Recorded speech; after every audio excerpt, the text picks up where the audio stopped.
আমার আন্টি এই বয়সে উঠছে, আমার কাছে মনে হচ্ছে তার কাছে আমি কিছুই না, যে সে এখন এই বয়সে এই খাড়া পাহাড়ে উঠছে। আসেন আস্তে আস্তে আসেন, আপনার কাছে আমি কিছুই না। আমার আসলে দম লেগে যাচ্ছে এমন একটা অবস্থা লাঠি নেওয়ার পরেও। আর এখানে অনেক বয়স্ক মানুষ, অনেক ইয়াং, সবাই আসে দেখার জন্য। তারপরেও কতটা পরিশ্রম করে এখানে উঠা লাগে একটু দেখুন, একেবারে খাড়া। ও আল্লাহু আকবার। ভাই আমি চিন্তা করতেছি যে এরা মানে এইরকম সিঁড়ি এই দুর্গম পথের ভিতর দিয়ে কিভাবে বানালো তারা।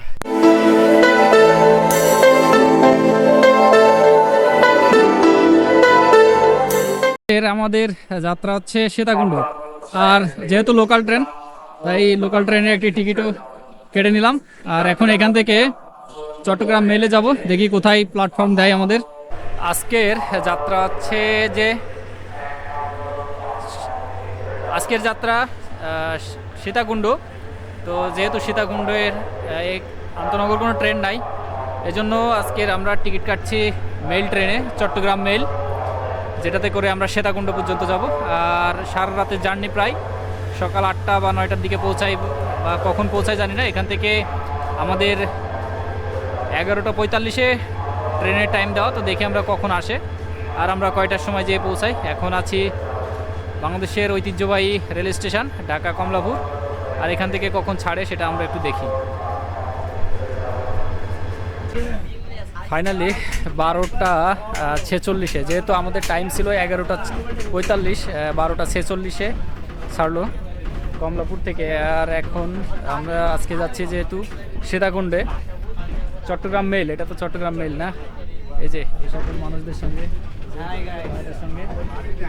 সবার সঙ্গে তো যাই। যেহেতু অনেক রাত, ট্রেনের ভিতরে বেশি কিছু দেখানোর নাই, সকালে দেখা হবে সবার সঙ্গে। সো ফাইনালি সকালে আমরা নেমে পড়লাম সীতাকুণ্ড স্টেশন। আর এখন এখান থেকে আমরা একটা সিএনজি নিব, সিএনজি নিয়ে তারপরে যাব পাহাড়ে, চন্দ্রনাথ পাহাড় যেটা, সেখানে। তো আমরা এখান থেকে একটা সিএনজি নেই আগে। এই যে ভাইয়েরা সব লাঠি নিয়ে নিল, আমরাও একটা লাঠি নেই। এই যে এই লাঠিটা নিয়ে নিলাম এখন। এটা কত? 40 টাকা। 40 টাকা দিয়ে সাপোর্টের জন্য একটা করে লাঠি নিয়ে নিলাম সবাই। আপনার কই? আমার ভাই লাগে না ভাই। আচ্ছা, আমরা পাহাড়ে ওঠার জন্য প্রস্তুতি নিয়ে ফেললাম। লাঠি নিলাম এখান থেকে, একটা 40 টাকা। অবশ্যই এটা ফেরত দিলে আবার আমরা 20 টাকা ফেরত পাবো। এই যে সামনে এই জায়গা থেকেই আমরা এখন উঠবো, এই পথ দিয়েই সোজা। আর পাহাড়ের উচ্চতা প্রায় 1152 ফিট। আমরা সামনে যাই আরও।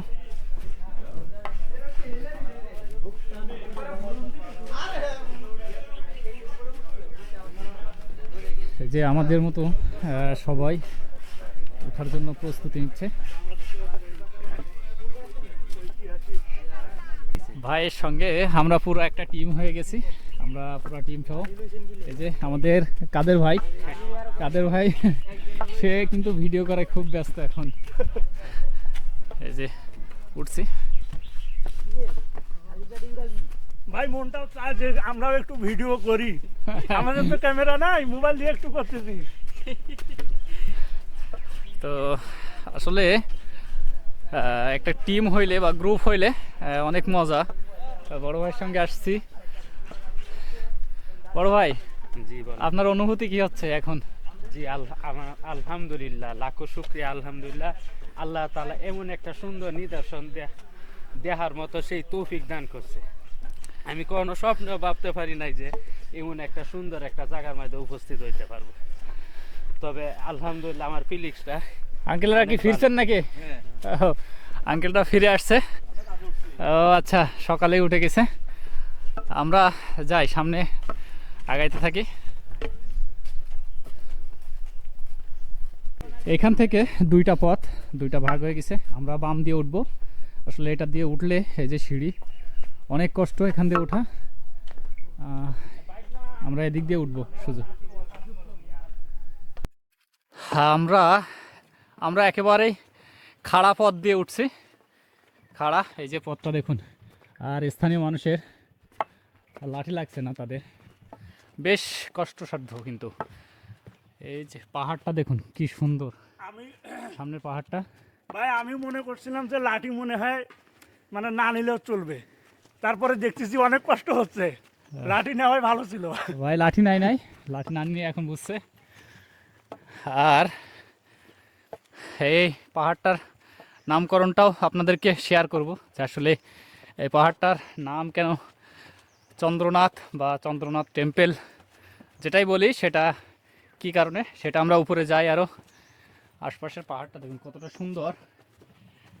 এই পাহাড়টার উচ্চতা প্রায় 1152 ফিট, 380 মিটারের মতো।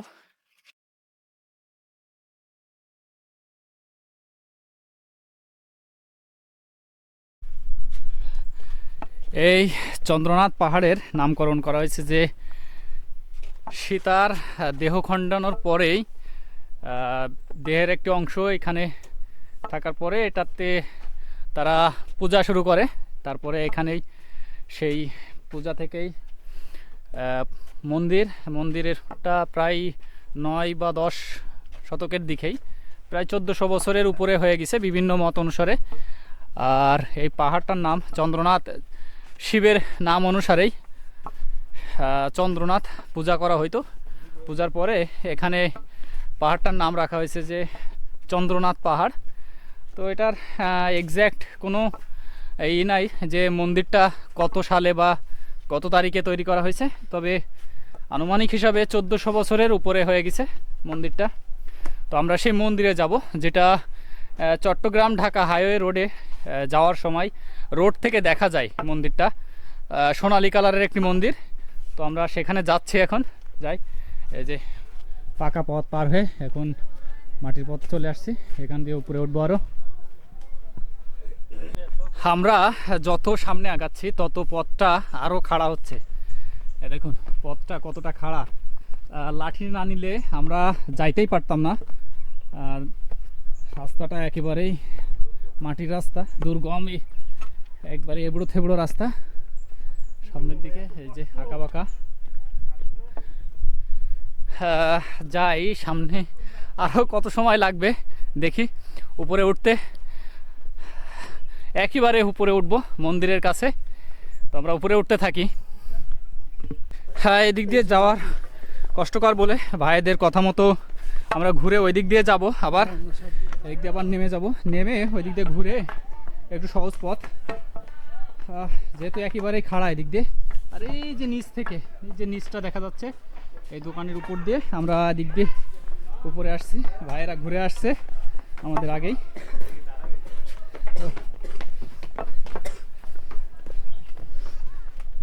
সামনের এই পথ দিয়ে উঠে এখন একটু ঘুরে যাচ্ছে, যেহেতু আমরা প্রায় 100 মিটার উঠে গেছিলাম উপরে, এখন আবার অন্য পথে যাচ্ছি। এই পথটাও খাড়া, যথেষ্ট খাড়া। এই যে ভাই দেখুন খাড়া, আর এখান থেকে পাহাড়টা দেখুন কতটা খাড়া। এখান দিয়েও এই পাহাড়ের কাটিংটা একটু দেখুন কি সুন্দর করে কাটছে এখানটায়, একেবারে মনে হচ্ছে যে শিল্পের হাতে কাটা।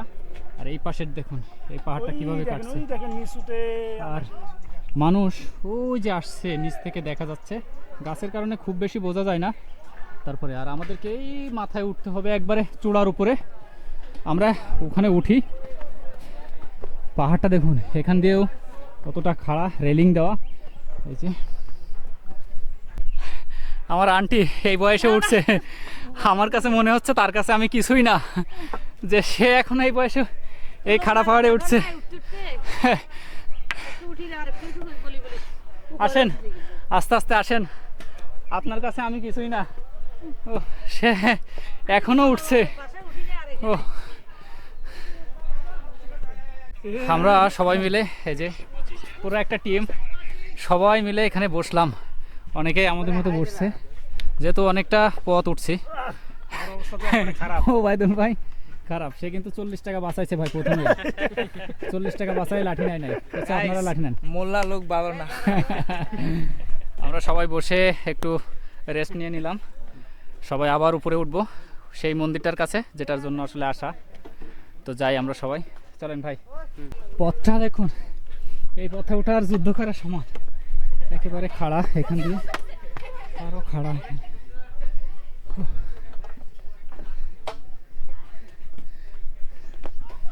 এই যে সবাই আমাদের আগে আগে অনেকে উঠে গেছে সকালে, আমাদের একটু দেরি করে আসছি, তারপরেও সর্বোচ্চ দিয়ে চেষ্টা করব। যাই সামনে।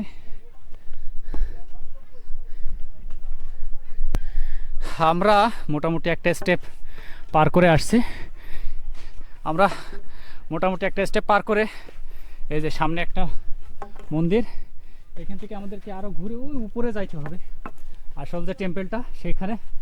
এটা ত্রিপুরপাক মন্দির, এই যে এখান দিয়ে যাব আমরা, যাই আগাইতে থাকি। এই যে ভাই আছে মিরাজ ভাই, ভাইয়ের সঙ্গে আমাদের আরও টিম চলে গেছে, আগের টিম চলে গেছে, আমরা একটু আস্তে আস্তে যাই। কিন্তু গাইস রাসেল বাইরে তো আমি যাইতে পারি নাই, ভাইয়ের সাথে অনেক আন্তরিকতা আছে আমার। এই যে এই ভালোবাসাটাই সবচাইতে বড় কথা। এখান থেকে পাহাড়টা একটু দেখুন কি সুন্দর, এবং সামনের কুয়াশাগুলো অনেকটা মেঘের মতো, এপাশ দিয়ে একেবারে কুয়াশায় ভরা। আর এখানে না আসলে বা এখান দিয়ে যদি ছবি না তুলে, সবাই ছবি তোলার জন্য দাঁড়িয়ে আছে, ছবি না তুললে আসলে মনে হবে না যে এখানে আসার সার্থকতা। আমরা আরও উপরে উঠবো, যে মন্দিরটা দেখা যাচ্ছে আমার লাঠির সোজা, আমরা ওইখানে উঠবো, ওখান দিয়ে ঘুরতে ঘুরতে। তো আমরা যাইতে থাকি, মিরাজ ভাই চলেন, খুব এক্সাইটেড ওখানে যাওয়ার জন্য, আর আমাদের ওবায়দুল ভাই তো একেবারেই নার্ভাস হয়ে গেছি আমি। ছবি তোলার জন্য ব্যস্ত হয়ে গেছে। তো পথটা উঁচা নিচা, যেহেতু আমরা খুব সাবধানে আস্তে আস্তে ওঠার চেষ্টা করছি। কোনো রিস্ক, উঠে গেছি উপরে, হ্যাঁ শেষ আমাদের প্রায় উপরে উঠে গেছি। 4 ভাগের 3 ভাগ উঠে ফেলছি মিরাজ ভাই। আর একটা ওই উপরে আপনারা দেখতেছেন, ওইখানে যাওয়া। ওখানে যাই, আমরা অনেক দূর পর্যন্ত আসছি, এখন শরবতটা খাই, ভাইরা শরবত খাবে। ওবায়দুল ভাই বারবার যাকে নিয়ে বেশি, মানে এখানে অনেক ধরনের খাবারও আছে, পেঁপে আছে, শসা, পেয়ারা, আনারস। তো তারা অনেক দূর নিচে, আমার আসতে কষ্ট হয়ে গেছে, ভাইয়েরা কেমনে আসে জানি না। এই আস্তে আস্তে আমরা, এই যে বানর দেখুন কিভাবে বসে আছে, আমাদের চাইতে বড় কিছু। এই যে ও উঠছে, ওর বাচ্চাটাও যে ওইখানে বসে আছে, খুব এই সাবধানে দেখেন রাস্তা। ও একেবারে গাছের ডগায় উঠে যাচ্ছে ও। ও আমার সচক্ষে মানে বান্দর দেখতে পেলাম, বানর। আমরা ওই নিচ থেকে, একেবারে নিচ থেকে আসছি, আর এখানে প্রচণ্ড পরিমাণে কষ্ট হয়ে গেছে যে এত পরিমাণে রোদ, যেহেতু কয়েকদিন পরে আজকের অনেক রোদ উঠছে, সূর্যের তাপটাও অনেক বেশি। আর বিশেষ করে হলো গরমটা একটু বাড়তাছে, এখন সময় বাড়তাছে, এখন গরম বাড়তাছে। হার্টবিটের পালসটা একেবারে হাই হয়ে গেছে। আমাদের ওইদিকে কি বলে জানেন, আমাদের ওইদিকে বলে হচ্ছে মাঘ মাসে নাকি বাঘ ঢোকরে, কিন্তু তো এখান থেকে অল্প অল্প করে আমরা মোটামুটি 50 মিটার বা 10 মিটার করে উঠছি, আর একটু করে রেস্ট করতেছি। এই যে এই সিঁড়ি উঠতে হবে। ও মাই গড, দেখুন কি সুন্দর মাশাআল্লাহ, ভাই। ভেরি গুড এরিয়া ভাই, কষ্ট হলো কষ্ট সফল, এত সুন্দর একটা এখানে না আসলে বুঝতাম না যে আসলে এর উপর থেকে এতটা সুন্দর লাগবে। এই যে সবাই শেষ প্রান্তে আসছে, পাশে মন্দিরটা এই পাশে না, চন্দ্রনাথ মন্দির, এই পাশের পরিবেশটা দেখুন। আমরা আসেন মিরাজ ভাই,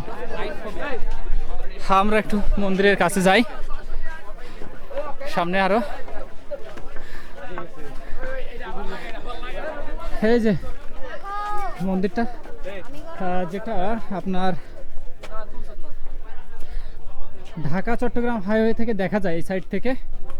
এই যে শ্রী শ্রী চন্দ্রনাথ মন্দির, এই জায়গাটা আমরা একেবারে শেষ। এই যে এই টেম্পলটার জন্যই এখানে মূলত আসা, এটা দেখার জন্য।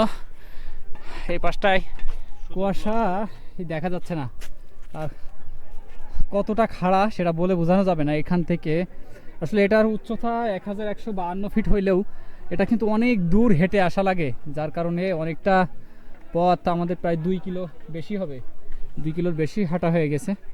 আমরা বহু দূর থেকে হেঁটে হেঁটে আসছি। এই যে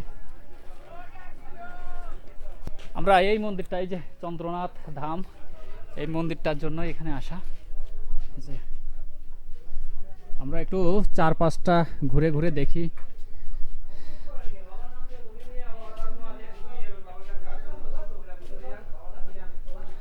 হ্যাঁ, যেহেতু শিবের নাম অনুসারে শিবের চন্দ্রনাথ নাম, সেখান থেকে নামটি। এই যে অনেকেই এখানে প্রার্থনা করছে। ও এ পাশটাও অনেকটা সুন্দর, এই পাশটা দেখুন। এই পাশেও সিঁড়ি আছে, এ পাশ দিয়ে নামা যায় সম্ভবত। ও দেখুন এই পাশটা দেখুন কি সুন্দর, মাশাআল্লাহ। এই জায়গায় না আসলে বোঝানো যাবে না যে আসলে অনুভূতি কেমন। যে সবাই কোথায় কোথায় কথা বলছে, এই যে নিচে গেছে সবাই। চারপাশটা যত যাচ্ছি ততটাই আগ্রহ বাড়ছে আরও যাওয়ার, কিন্তু মন চাইলেও পাওয়ার চাচ্ছে না। দেখুন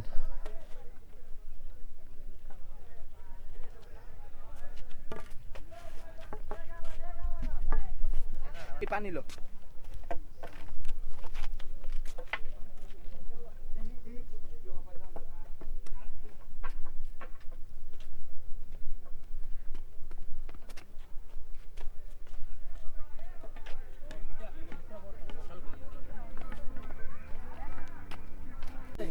আমরা এখন আবার নিচে নামবো।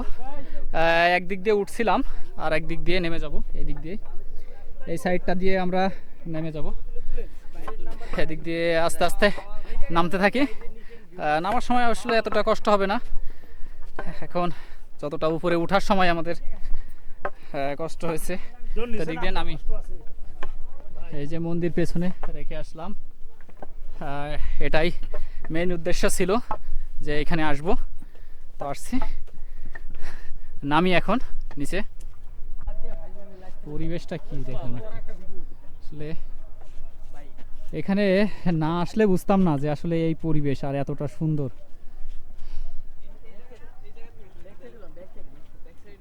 অনেক সুন্দর দেখা যায়, কুয়াশাগুলো মেঘের মতো আটকে গেছে। আর বিশেষ করে সবচেয়ে নিচের সাইডটা দেখেন, অনেক যে পোলামানরা দেখাচ্ছে, দেখতে অনেক। গাইস, আমি আশ্চর্য হয়ে গেছি একটা জিনিস দেখে, যে আমার আসতে এই পরিশ্রম আর এই কষ্ট, আর এই কাকি আসতেছে দেখুন। এই বয়সেও ওই মন্দিরে উঠবে মানুষ, তাহলে ভক্তি আর ভালোবাসা না থাকলে ওঠা যায় না। কাকি উঠতে পারছেন? কাকিরা এই বয়সে উঠছে, আল্লাহ।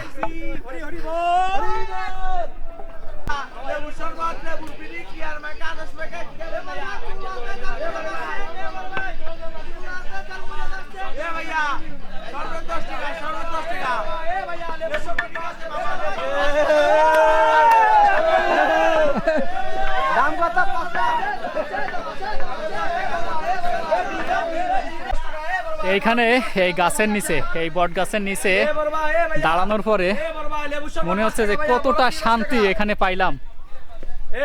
রোদের পরে এখানে আসলে এত ভালো লাগছে। এদিকটা কি আছে একটু ঘুরে আসছি দেখি। আর এখান দিয়ে যে বোটানিক্যাল গার্ডেন, ইকো পার্ক, সুপ্তধারা ও সহস্রধারা ঝর্ণার এদিকে এখান থেকে সিএনজিগুলো পাবেন। সামনের এই রাস্তা দিয়েই সিএনজিগুলো চলাচল করে। এই যে সামনে আরও একটি পাহাড়। এদিকটা কি আছে ভাই? এগুলা একটু সামনে গেলে মানে একটু বোঝার অবস্থা হইবে আর চলাচলের রাস্তা আছে চলাচলের রাস্তা, মানুষ যাতায়াত করে। আমরা যাই, রিক্স আছে, কি আছে না আছে জানি না, তারপরেও বেশি দূর যাব না, যাওয়া ঠিকও না। হ্যাঁ, এই যে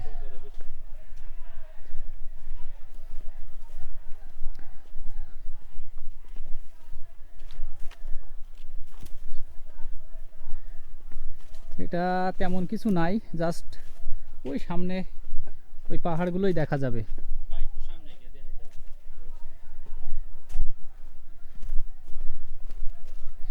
এই যে এই তো এই দৃশ্যটাই, আর কিছু নাই।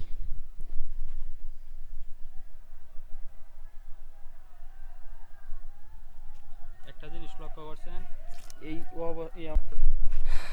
আমরা উপর থেকে নেমে যাচ্ছি, আর নামার রাস্তাটা একটু দেখুন, যে এইভাবে এখান থেকে উঠার যে কষ্ট, নামাও একই রকম। যদি আপনি সামান্য অসাবধানতাবশত পা পিছলাই যান, কোথায় যে পড়বেন দেখুন। একেবারে খাড়া, একবারে খাড়া জায়গা। এখান থেকে উঠা নামা দুটাই খুবই কঠিন। এই যে ভাইয়ারা খুব কষ্ট করে উঠছে। ওই দিক দিয়ে উঠলে আপনাদের একটু কষ্ট কম হতো, এদিকটা খাড়া বেশি।